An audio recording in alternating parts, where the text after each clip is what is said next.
Il est 15 heures. Sur le petit rang tranquille de Roxham Road, un taxi vient de s'arrêter à quelques mètres du Canada. Un homme, 2 femmes et un enfant s'apprêtent à franchir la frontière illégalement. Quelques minutes après, une autre voiture en vue. Cette fois-ci, ils sont 7 et ne nourrissent visiblement aucune crainte vis-à-vis des nombreux agents qui les attendent. Passeport, pièce d'identité, téléphone cellulaire. S'il vous plaît, sortez ça, s'il vous plaît. 15h30, nouvelle arrivée, 3 personnes. Puis, à 18h, 2 nouveaux taxis. Les agents évaluent le groupe à plus d'une vingtaine. Border police, RTMP. Pourquoi vous quittez les États-Unis de les États-Unis pour un peu le problème?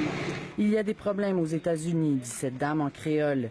Le président n'accepte pas de nous donner des papiers. Depuis quelques semaines, le point de passage est littéralement pris d'assaut. En fait, un véritable vent de panique s'est emparé des communautés haïtiennes aux États-Unis.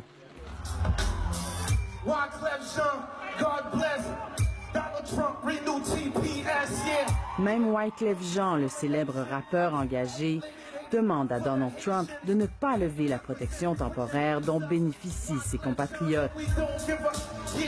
Pour la petite histoire, en 2010, après le tremblement de terre qui a ravagé leur pays, Barack Obama décidait d'offrir aux Haïtiens un statut de protection temporaire. Cela permettait aux réfugiés de travailler légalement en sol américain. Mais en mai dernier, l'administration Trump a menacé de retirer ce statut dès janvier 2018. C'est donc potentiellement 58 000 personnes qui pourraient faire face à une déportation vers Haïti.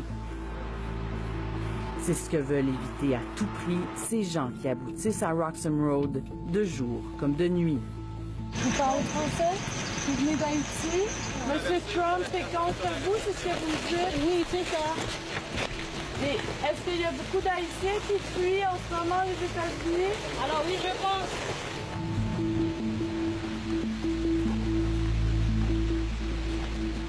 On va tous s'occuper des bagages. Les bagages, on va tous les apporter au même endroit où vous allez aller. Ils vont être fouillés par contre. OK. D'accord?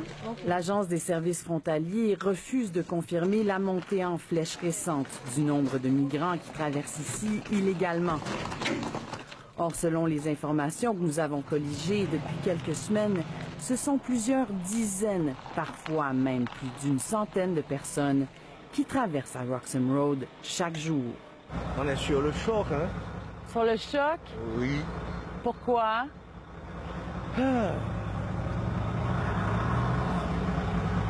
voir. Parce qu'on est tombé dans une aventure, on ne sait pas exactement ce qui va se passer. À 6 heures du matin, cet homme est seul sur un chemin qui va changer le cours de sa vie, alors qu'un nouveau jour se lève sur Roxham Road. Émilie Dubreuil, Radio-Canada, Hemingford.